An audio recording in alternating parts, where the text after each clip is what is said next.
¿Qué tal, familia? Bienvenidos una vez más al podcast Influyente. Yo soy Andrés Herrera y vamos a repetir un episodio que habíamos grabado sobre el sudario de Turín y una nueva información que había salido, pero que YouTube nos bajó el video porque yo pasé una música que tenía derecho de autor y bueno, así que Axel va a mandarse con todas las diapositivas para poder retomar ese episodio de la mejor manera. Dale, Axel. ¿Qué tal, gente? ¿Cómo vamos? Espero que se encuentren bien, espero que estén abrigaditos en su casa ya que nos estamos muriendo de frío, sobre todo acá en Perú. Y nada, bueno, vamos a empezar de una vez. El sudario de Turín, el síndone, como lo conocen algunos, la sábana santa, el manto sagrado, es en este caso una tela hecha de lino que mide aproximadamente 436 centímetros de largo por 113 centímetros de ancho, ¿no? Sus orígenes se remontan, según algunos dicen, allá por la Edad Media, aunque existen algunas tradiciones de que aparentemente este sería un objeto mucho más antiguo, que aparentemente primero estuvo en Jerusalén, luego estuvo por ahí que en las cruzadas, luego hasta que llegó finalmente al Imperio Bizantino y luego finalmente se fue a parar a Italia, Turín, ¿no? Es una tela que es muy importante en este caso. La más estudiada de la historia. Claro, la más estudiada de la historia porque tiene las marcas de una persona que aparentemente habría sido crucificada.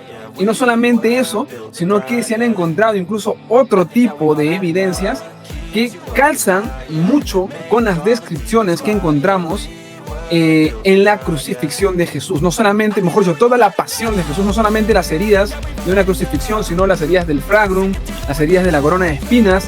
Todo eso aparentemente se ve reflejado en esta tela. Claro, ahora quiero mostrarte a través de este video que estoy compartiendo, Axel, ahí, dale pase, cómo es que se ve esa tela realmente, porque no tenemos una dimensión clara, ¿no? Pero así se ve.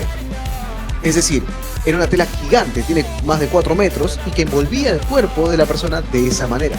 Por eso es que es tan importante entender, mira, así es que se ve, ¿no? Y las marcas que se quedaron impregnadas tras haber pasado, no sé, un proceso extraño que dejó una marca como fotográfica del cuerpo sobre la tela.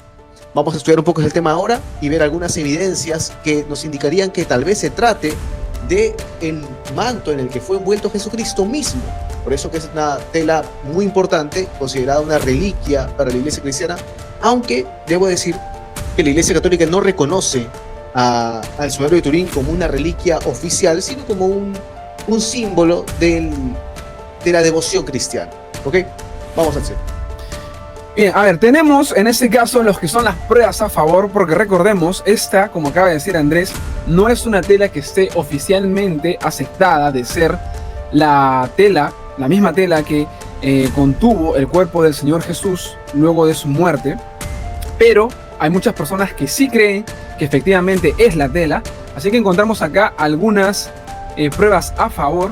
En este caso, por ejemplo, tenemos que científicos estadounidenses iniciaron un trabajo llamado Sudario Sagrado de Turín en el año 78, en cual dio sus primeros resultados en diciembre de 1980, en el que detallaban que no se trataba de una adulteración las marcas en la tela ya, sino que fueron causadas por el contacto con un cuerpo, ¿no? Este equipo estadounidense llegó a esa conclusión. También tenemos otras pruebas, por ejemplo, en el que se han encontrado esporas de polen que solamente se pueden encontrar en lo que es Israel, ¿no? Entonces, si esa fuera una tela que de repente solamente es de Europa, ¿no? De la Edad Media, una fabricación de Europa, entonces no tendría que encontrarse este tipo de esporas que solamente se encuentran en Israel. Luego, otra de las pruebas a favor es que se han encontrado partículas nanométricas de creatinina junto a hidrato de hierro en la fibra del lino del sudario de Turín, lo que sugiere un politraumatismo severo y una muerte violenta, ¿no? Eso también, de cierta manera, quitaría la idea de que solamente sería como que la obra de un artista de la Edad Media que pintó finalmente esa imagen que estamos viendo o que se logra ver en el sudario. Bien, ¿qué tienes que decir al respecto de esto, Andrés? Quiero dar alguna información que son evidencias que juegan a favor de la idea de que podría ser Jesucristo el que fue enterrado, digamos, o sepultado con esa tela envuelta. El varón que fue enterrado o el varón cuya marca quedó en la tela es un hombre de 30 y 40 años, tal como el año en que murió Cristo. El tipo morfológico podría ser de alguien de Medio Oriente. Tiene heridas de flagelación en todo el cuerpo, tiene heridas en la cabeza y nuca producidas por un casco espinoso, o sea que se le puso una corona de espinas a este hombre. tiene lesiones en la cabeza y en el rostro por maltrato, como fue en el caso de Jesús también en la pasión, lesiones en la nuca, regiones escapulares que indican que cargó algo, contusiones en el rostro, rodillas a causa de caídas fuertes, heridas de crucifixión en las muñecas y en los pies. Tiene también en las manos y pies diversos movimientos como arañones de la cruz, de raspaduras, una rigidez en el cadáver con cabeza hundida en el pecho, como que estuvo colgado realmente, o sea, fue crucificado, una muerte excepcionalmente rápida por tortura grave previa. Tiene huesos en las piernas que no fueron fracturados, así como en contraste con el uso regular de los romanos, que sí fracturaban, pero se cuenta que en el caso de Jesús no fue así, bíblicamente. Y tiene heridas de lanza en el costado, con salida de sangre y un suero que podría ser agua, o sea, más allá de la sangre. La sepultura del cuerpo no fue lavado, fue envuelto en una sábana, marcó la sábana con sangre y fue marcada con sustancias aromáticas, y luego fue desaparecido el cuerpo del interior de la sábana como de un momento fugaz, ¿no? O sea, que se nota que no se mantuvo mucho tiempo en la sábana. Dejó una marca, pero no se mantuvo mucho tiempo. Entonces, todas esas evidencias indican que podría tratarse del cuerpo de Jesús y son las evidencias que juegan a favor de ello. Sumado a esto, yo quiero compartir cómo se ve la sábana, pero no de la manera como nos han mostrado inicialmente. Yo primero te voy a mostrar cómo se ve la imagen. Mira, muéstrala por favor, aquí le estoy compartiendo. La sábana se ve de esta manera, así como te mostré el video. Tenemos esta forma, ¿no? Si nos acercamos un poquito, puedes notar que el rostro de una persona está acá, está su cuerpo, sus manos, hay una marca clara, y esta es la espalda, ¿no? Porque como vimos en el video, está la sábana envolviendo de cabeza a la persona, ¿no? Sin embargo, quiero mostrar otro formato. También hay otro formato de cómo se vería la sábana en negativo, porque la razón por la cual se volvió tan importante fue porque un fotógrafo le tomó foto y al revisar los negativos encontró que se veía mejor cada elemento de la sábana. El rostro era mucho más claro, en las manos se notaba incluso las marcas de sangre y de que había sido crucificado, clavado en una cruz, los elementos de la sangre de la marca en el costado, en los pies. Todo aquello que se describe como evidencia se puede ver realmente en el negativo de la sábana. Entonces, Axel, continuemos con las evidencias tal vez que son en contra, porque yo, si fuera una persona muy silvestre, veo este video, veo estas evidencias y digo, ya, ese fue Jesús, no queda otra opción. Claro, así como tenemos bastantes evidencias a favor, también tenemos un montón de evidencias en contra, ¿no? Que es lo que vamos a revisar en este momento. Una de las primeras evidencias en contra es que está la prueba de carbono 14, que se realizó en 1988, y según esta prueba, esta sería una tela que más bien dataría de los años entre 1200 a 1300, ¿no? Entonces, esta es una de las pruebas que mostraría que esta tela no se trataría de la tela de Jesús, debido a que obviamente para que pueda ser la tela de Jesús tiene que ser del siglo I. Luego, en 2018, Mateo Borrín de la Universidad John Moores de Liverpool brindó unos aportes de su investigación a la BBC, indicando que se trataba de un artefacto medieval. Análisis del patrón de manchas de sangre. Este proceso consiste en la observación del tamaño, forma y distribución de los rastros de sangre para que se pueda concluir cómo se produjeron las heridas en un cuerpo, ¿no? Esta es una técnica, obviamente, que se basa en cuanto a la estadística, ¿no? Como que hay varios casos de cómo es que la sangre logra generar una mancha a partir del tipo de herida que ha sufrido la persona, ¿no? Entonces, al contacto con la tela, según el tipo de herida, se forma determinada mancha. Entonces, en base a esos patrones, estas personas han determinado que no son el tipo de heridas en base a una crucifixión, o no son el tipo de heridas que se deberían generar según lo que cuenta la Biblia que sufrió Jesús. Bien, hasta ahí, bueno, de hecho son muchas más las pruebas en contra, así como también obviamente son muchas más las pruebas a favor, pero hasta aquí nomás. Quiero, para no hacer obviamente más largo el directo, quiero saber qué opina Andrés de estas pruebas en contra del sudario de Turín. O sea, podemos decir que el carbono 14 fue refutado posteriormente porque ha habido un amplio rango de equivocación, podría decirse, en algunas pruebas también que se ha hecho con carbono 14. porque la evidencia se contamina. La tela ha pasado por tantas manos, incluso por los templarios que la guardaron como 3 años hasta que la devolvieron a Italia, y ha pasado por tantos lugares que se impregna y se contamina. Así como luego se hicieron pruebas de un tipo que dirían que sí es una tela del siglo I, pero también se hace la salvedad de que puede ser contaminada. O sea, no es tan concluyente. Y quiero agregar esto. Yo he sacado evidencia de una página que te invito a ver, que se llama sabanasanta.org. ¿Por qué? Porque es donde se están exponiendo todas las pruebas mucho más detalladamente de la que te estamos diciendo, como para que tú puedas buscar bien. Y se ha hecho un análisis probabilístico de cuán probable es que haya habido una persona exactamente con todas esas características y que no sea Jesús. Porque, o sea, si tú ves la sábana, como digo, y todas las características, dirías, ah, bueno, ese es Jesús de Nazaret, tiene todas las características. Pero ya imaginemos que no fue, porque hubo un montón de gente crucificada en aquel tiempo y mucho tiempo durante esa época. Entonces, tal vez era un hombre muy parecido, ¿no? Que tenía todas esas características. Y sacando el análisis o el cálculo probabilístico, indica que de 200.000 millones de personas crucificadas, solamente uno puede haber tenido las mismas características idénticas comunes a Jesús y al hombre del síndrome. Quiere decir que es una posibilidad demasiado reducida. Indican que es más probable que tú saques 52 veces el mismo número en una ruleta de casino, que afirmar que esta síndrome no es auténtica. Entonces es como que necesitas mucha suerte, necesitas demasiada probabilidad para decir justo encontramos la sábana de un hombre que tenía todas esas características y que no es Jesús. Entonces, por eso que hay esa evidencia a favor, es como, diría yo, el 50% a favor, como el 50% en contra, y no lo sabemos todavía. O sea, ni siquiera esta página que es pro sábana de Turín, pensando que es una reliquia y que pudo haber sido Jesucristo, es concluyente en sus evidencias. Dice, tenemos un 50-50. Nunca lo sabremos, prácticamente. Pero la razón de este video es que se han encontrado nuevas evidencias y a partir de la inteligencia artificial se ha generado una nueva imagen. Así que vamos con eso.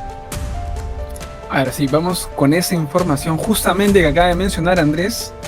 Esta es una investigación que se ha realizado este año, ¿no? Lo interesante de esta investigación es que muestra, mejor dicho, que hay un equipo de italianos que están liderados por, en este caso, el científico Liberato De Caro, que también es italiano él, que han hecho una prueba que se llama dispersión de rayos X. Es una nueva prueba que, según lo que trata de averiguar o lo que trata de probar, es el tiempo que ha transcurrido desde que una tela ha sido, como quien dice, desarrollada o creada o tejida, ¿no? Entonces, como que esta dispersión por rayos X te permite ver el tiempo que ha pasado según los componentes que se encuentran en esta tela, desde el momento que fue creado hasta el momento en el que se realiza la prueba. Bien, entonces, lo que ha concluido esta prueba es de que esta sería una tela del siglo I, exactamente el mismo siglo en el que vivió Jesús, ¿no? Entonces, esto daría mucho más peso, porque obviamente estaría contradiciendo la prueba del carbono 14 y obviamente a otras pruebas que también dicen que no sería una tela del siglo I, ¿no? De la época de Jesús. Ahora, lo que también es cierto, justamente también Andrés mencionaba un poco de eso, es que las telas, o mejor dicho, este tipo de pruebas generalmente tienen el inconveniente de que puede ser que estén un poco contaminadas, ¿no? Y eso puede alterar el resultado final, ya sea de la del carbono 14 o bien de la dispersión de rayos X, ¿no? De hecho, el mismo Liberato De Caro lo dice, ¿no?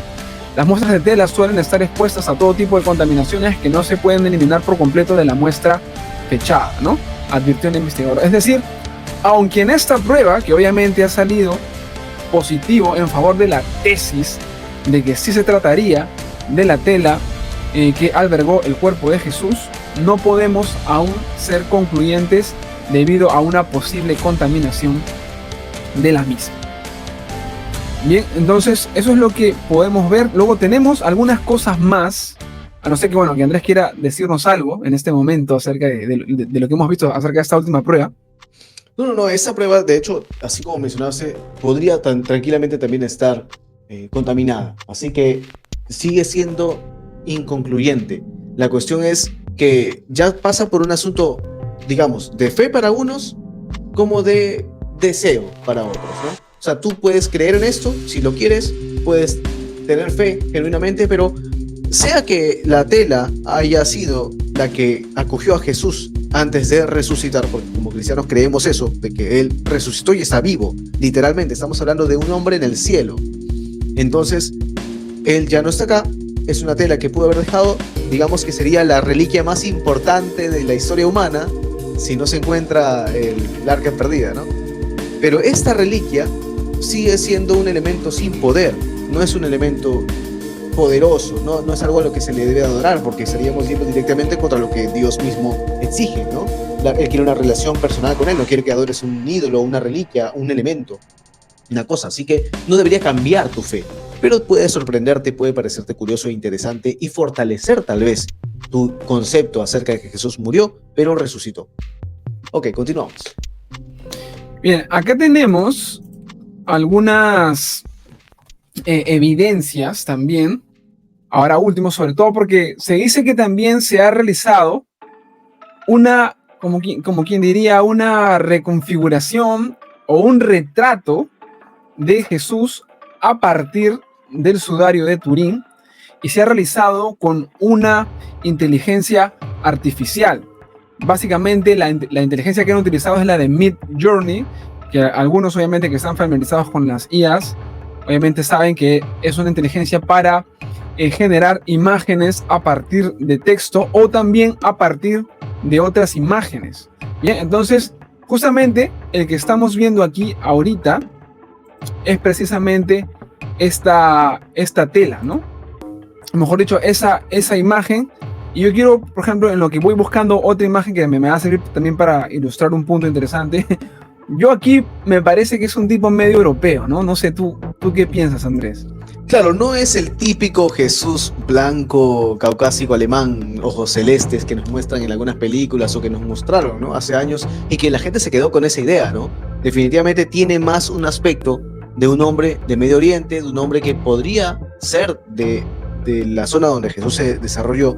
Sí, claro que tiene algunos rasgos que lo hacen parecer un poco distintivo, pero podría ser. O sea, la Biblia menciona que era de un parecer no muy agradable, pero no sabemos si se refiere cuando él fue golpeado, torturado y deformado su rostro tras el flagelo antes de ser crucificado. Así como luego también se menciona que es un hombre que es bello, que es resplandeciente, que sus ojos y su boca y su cuerpo. Y eso también puede estar hablando de un Jesús ya en cuerpo glorificado. Entonces, como no sabemos específicamente aquellas profecías, a qué momento de la vida de Jesús se refiere, no podríamos decir que, no, Jesús era feo, no, Jesús era blanco, era guapo, era así o asá. No es concluyente tampoco. Sin embargo, si quisiéramos ser lo más humanos, lo más racionales, digamos, posible, podríamos indicar que se asemeja a una persona del lugar y la época. Sí, bueno, acá lo he puesto un poquito más grande. De hecho, a mí me parece que fue no solamente un europeo, sino un europeo de un lugar más específico de Europa, de la parte oriental, ¿no? Como que si tuviera ciertos rasgos eslavos, ¿no? Hablando de la zona de Ucrania, Rusia, ¿no? Esa parte más oriental de Europa. Y de hecho, acá hay otro dato interesante, porque para muchos católicos, el hecho de que haya tenido este rostro, le han encontrado mucho parecido al arte cristiano histórico, ¿no? Sobre todo al arte bizantino. Vemos acá, por ejemplo, que principalmente los que están en la parte de arriba y al medio, vemos esa aureola que tienen detrás, que son características del arte bizantino. Pero, por ejemplo, al que le han encontrado más parecido es al que está arriba a la izquierda, ¿no? El que dice Christ Pantocrator del siglo VI. Entonces, claro, esas imágenes son antes de que luego este famoso pintor genere una imagen de un Jesús blanco más acomodada a otra élite, sino que esas imágenes son anteriores y podrían ser mejores indicadores de cómo se vería una persona de esa época, de esa zona. Claro, entonces el tema está en que lo que no se ha considerado es de que en realidad este tipo de inteligencias artificiales trabajan de una manera en la que van a tomar o van a generar una imagen a partir de la información que ellos ya tienen.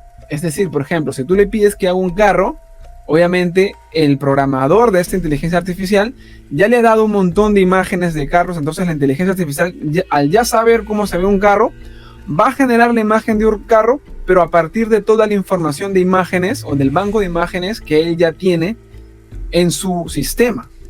Entonces, claro, que la inteligencia artificial no está inventando una imagen en función solamente al sudario, ¿a eso te refieres? exactamente. Entonces, obviamente, si le pides a la inteligencia artificial que cree una imagen de Jesús a partir del sudario, el hecho de que tú menciones Jesús, lo que va a hacer es tomar todas las imágenes de Jesús que tenga a su disposición para completar, obviamente, el retrato a partir del sudario de Turín. Por eso, en realidad, no es de extrañar que salga tan parecido, obviamente, al arte cristiano que ya existe, porque, obviamente, nosotros no tenemos una foto de Jesús, nadie tiene una foto de Jesús, ¿no?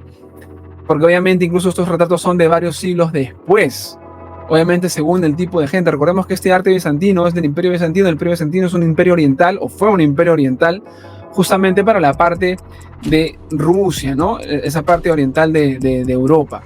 Entonces, no podemos decir tampoco que, como algunos por ahí también han dicho, ¿no?, en redes, que efectivamente este es el rostro de Jesús simplemente porque lo haya hecho la inteligencia artificial.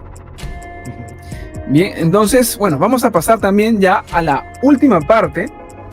Bueno, aquí yo quiero hacer un comentario interesante porque, por ejemplo, yo también, obviamente, al igual que Andrés, hemos tenido que revisar bastante información para poder hacer este video.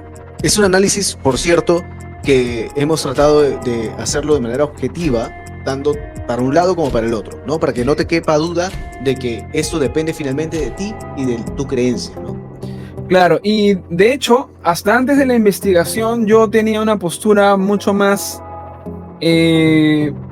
marcada. Ahorita como que estoy por ahí como que, o sea, sí tengo una postura en la que me inclino un poco más, pero como que ahí nomás, ¿no? Podría hacerlo bien lo uno, lo otro. De repente antes era un poquito más radical, pero después de haber hecho una investigación un poquito más exhaustiva en cuanto a este tema, me parece que es un poco difícil. Pero hay un pequeño dato, un pequeño gran dato, que creo que es el que termina por inclinar la balanza un poquito, al menos desde mi punto de vista, que no tiene que ser necesariamente el tuyo. Recordemos que estamos acá para llevar a que la gente pueda pensar, pueda generarse su propia opinión. Tener un pensamiento crítico. Exactamente. Entonces, vamos con el punto de que nosotros como cristianos tenemos un principio metodológico para establecer nuestra doctrina, para establecer nuestras creencias, que es obviamente el principio de la sola escritura, ¿no? En el que solamente la Biblia es inspirada por Dios, por ende, es la única infalible, a su vez, la única regla de fe, la última regla de fe, la que finalmente cuando hay un asunto que puede ser dudoso, lo que va a determinar realmente qué es lo que se tiene que creer, obviamente son las escrituras, ¿no? Esto es algo que muy probablemente tú que nos estás escuchando también conoces. Entonces, en base a eso, a mí me parece que la Biblia muestra un relato que es un poco distinto y pone un poco en jaque la idea de que el sudario de Turín sea efectivamente la tela de Jesús, ¿no? O sea, esa para ti es una evidencia que podría inclinar la balanza a que no era la tela de Jesús, ¿ok? Sí, para mí de hecho lo inclina, ¿no? Aquí vemos algunos pasajes, por ejemplo, como el de Lucas 12, luego también como el de Juan 20, 5, 6 y el de Juan 27, ¿no? En estos pasajes vemos que se habla del sudario como que un sudario que había estado en el cuerpo y otro sudario que habría estado en la cabeza de Jesús. Bien, y vamos a leer uno de los pasajes, precisamente, este es el de Juan 20, del 5 al 7, ¿no? Lo he considerado yo. Y dice, ¿no? Y bajándose a mirar, vio los lienzos puestos allí, pero no entró. Luego llegó Simón Pedro tras él y entró al sepulcro y vio los lienzos puestos allí. Y el sudario que había estado sobre la cabeza de Jesús, no puesto con los lienzos, sino enrollado en un lugar aparte. Entonces, lo que podemos entender, obviamente, las palabras en rojo son un énfasis mío, Eh, pero lo que podemos entender de este pasaje es que estaríamos hablando de un lienzo, mejor dicho, no de un lienzo en singular, sino de lienzos en plural. De hecho, hay algunos artes que también tratan la tumba de Jesús como teniendo un lienzo precisamente para la cabeza y otro lienzo para el cuerpo. Entonces, si lo entendemos de esa forma, lo que tendríamos que esperar es no encontrar un solo lienzo, una sola tela que haya contenido el cuerpo de Jesús, sino al menos dos, ¿no? Entonces, entendiéndolo de esa forma, yo finalmente me inclino a pensar que no es, en este caso, la tela de Jesús, ¿no? La tela que contuvo el cuerpo del Señor Jesús. Aunque, definitivamente, creo yo, que estamos ante una tela que definitivamente no puede ser de origen natural debido a las diferentes pruebas que se le han hecho y que, sobre todo, porque no podría generarse la imagen que vemos en el mismo lienzo, por ejemplo, como la que vamos a ver aquí, ¿no? Precisamente en este negativo, que es el tipo de imagen que no se puede pintar y también es un tipo de imagen que no se genera al contacto con el cuerpo. Claro, porque no se trata de algo que como tridimensional, porque hubo un pintor que intentó hacer esta técnica para replicar la sábana y lo logró. En alguna medida hizo algo similar con plata, pero esta plata se disolvía en el tiempo, no prevalecía. Y eso hizo, además de otras evidencias que mostraban que no se trataba de pintura ni de una transformación de la tela a partir de una técnica artística, hizo entender de que no podría ser algo producido humanamente, sino que era como una especie de fenómeno natural, algo que había ocurrido de forma espontánea. Y yo lo asemejaría a una especie de fotografía natural, ¿no? Un destello fuerte que yo como cristiano digo, imaginando, ¿no? Un poco volando en ese sentido. Si Jesús fue echado, sepultado en medio de esa tela y en un momento resucitó, algo ha vuelto a su cuerpo, algo ha glorificado su cuerpo, ha destellado para que resucite y ha marcado como una fotografía natural esa tela. Porque no hay una técnica, ni tampoco es algo que lo marque tridimensionalmente solamente por estar pegada al cuerpo, sino porque ha habido algún fenómeno que pueda generar, tal vez, que esa imagen se quede marcada de esa manera. Ok, ahora yo también quiero mostrarte algo más, a un versículo que pueda ayudarte en esta conversación, Axel, antes de terminar, pero continúa.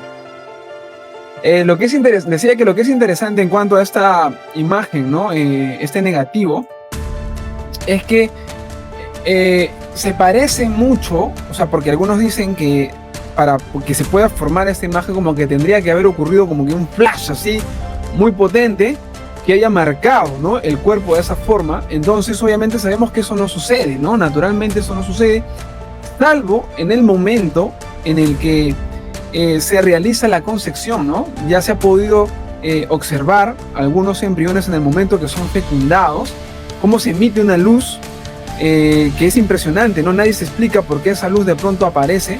Se puede ver algunos videos ahí, seguramente lo puedes buscar en YouTube, pero, o sea, de hecho es muy interesante cómo aparentemente esa fuerza creadora que se hace manifiesto en el momento de la concepción sería la misma fuerza que permitió que se forme esta imagen, ¿no? Que estarías dando ese argumento prácticamente a favor de que sí es Jesús el que está ahí.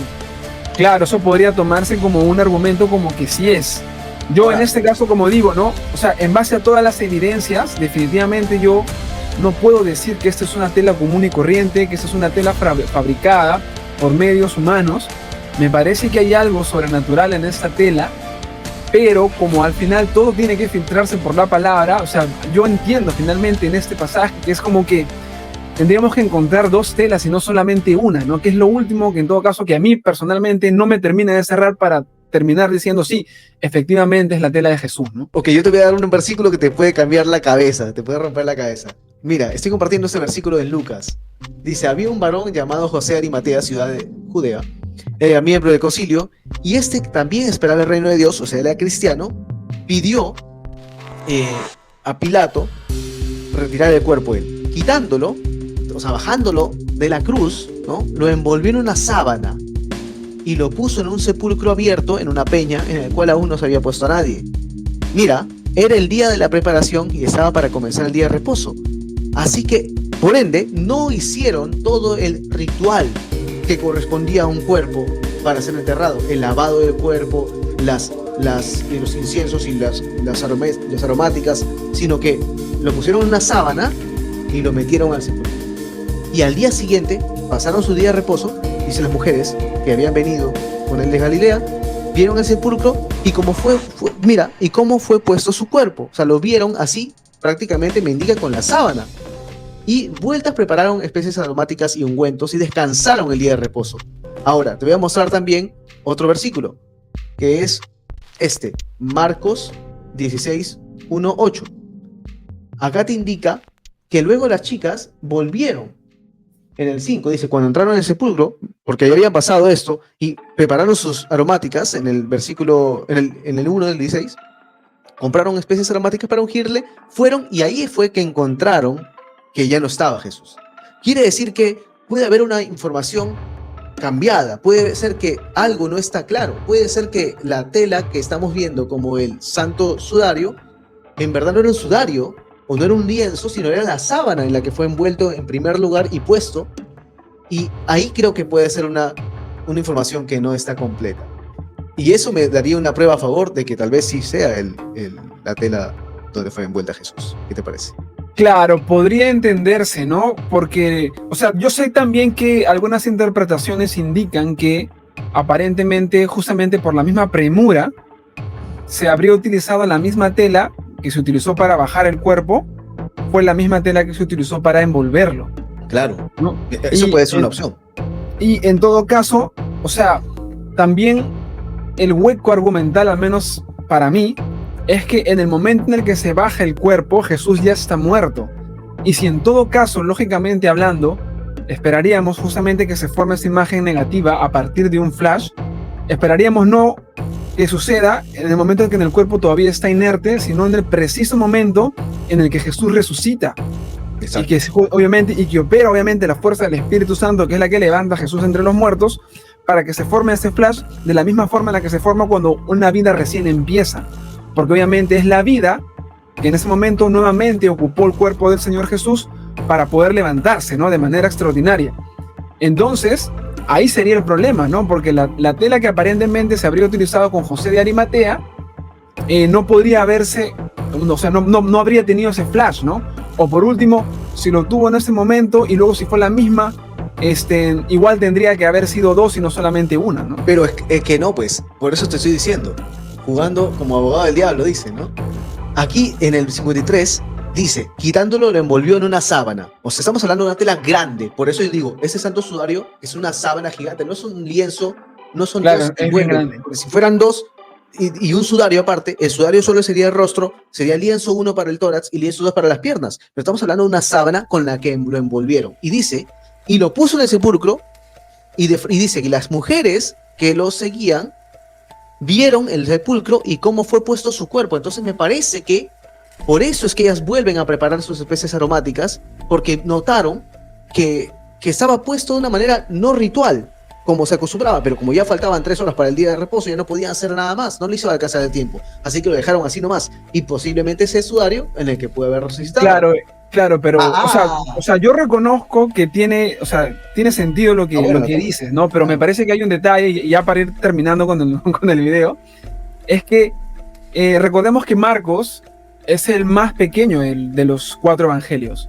Es el más, como que el más atropellado, ¿no? El que más, ya, te doy un dato y luego no me importa si es que entiendes o no entiendes, solamente te doy el dato para que entiendas que esto es real, pero no estoy interesado en darte detalles pormenores de lo que pasó realmente. Solamente quiero que sepas que Jesús murió, resucitó y ya está, es lo único que tienes que saber. O sea, ese es Marcos, ¿no? Pero, obviamente, en el Evangelio de Lucas, que precisamente al contrario de Marcos, es un tipo que como que se desvive, ¿no? Por encontrar los detalles, es el que nos muestra un escenario mucho más detallado de lo que sucedió en ese momento, Y aquí te explica, obviamente, lo que Marcos no explica, que efectivamente no era solamente un solo lienzo, sino que eran dos, porque de lo contrario, si hubiera sido un solo lienzo, no se hablaría primeramente de que hubo un lienzo que estuvo sobre la cabeza, en primer lugar, y luego un lienzo que estuvo sobre el cuerpo. Además, de hecho, en el texto que cita Andrés, vemos que efectivamente lo que se dice es que se utilizó un lienzo para cubrir el cuerpo de Jesús. Una sábana. Una sábana. Claro, o una sábana para cubrir el cuerpo de Jesús, pero no se menciona que también había cubierto la cabeza.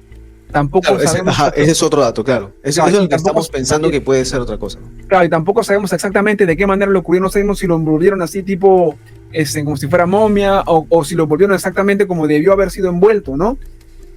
O sea, realmente no sabemos, y eso ya sería como que meterle a especular. Lo que sí está claro es de que cuando Pedro entra a la tumba, encuentra un grupo de lienzos, o un lienzo a un lado, y el lienzo en el que había estado la cabeza de Jesús, o en el que le pusieron en la cabeza, en otro lado, ¿no? Entonces es evidente que eran dos lienzos, dos sábanas.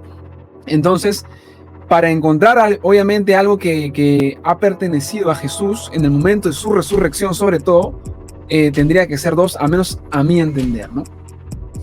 Interesante, ¿ah? Un tema interesante, pero me gusta que quede abierto para tu interpretación y para que tú, sobre todo, no deposites fe en esa sábana, pero sí creas más en Jesús. Claro, o sea, definitivamente igual nosotros te damos información. De hecho, vamos a poner los links en los que hemos basado nuestra investigación en la descripción del video, pero obviamente ahora te toca a ti poder investigar, poder cotejar los argumentos, y obviamente aun si fuese definitivamente el sudario de Jesús, eso no implica obviamente que el sudario merece una adoración o que debes como que darle toda tu atención al sudario, porque al final de cuentas el sudario solamente sería como que una prueba más, como una especie de prueba arqueológica o quizá de tinte ya un poquito más sobrenatural, de que efectivamente Jesús murió y resucitó al tercer día, que es lo más importante, ¿no? Lo que tú debes tener en tu corazón no es si es que existe una sábana, sino lo que debes tener en tu corazón es de que Jesús murió por ti y que Él no quedó en la tumba, sino que resucitó, y porque Él resucitó, todos los que creemos en Él también vamos a resucitar juntamente con Él. Así es, perfecto. Muy bien, entonces ya la tenemos clara, ya sabemos cómo fue esto, ya tú te quedas con esto en tu mente y tú decidirás si lo crees o no. Nosotros ya a los poco menos de 40 minutos de episodio lo dejamos por cerrado para que tú lo analices en tu mente, pero sobre todo para que sigas creyendo que Jesús no solo murió, sino que resucitó. Nos vemos a la siguiente, gente. Gracias por sintonizarnos en el podcast Influyente. Deja tu like, deja tu suscripción, deja todo, comparte el video y ya estamos en el próximo. Nos vemos. Chao.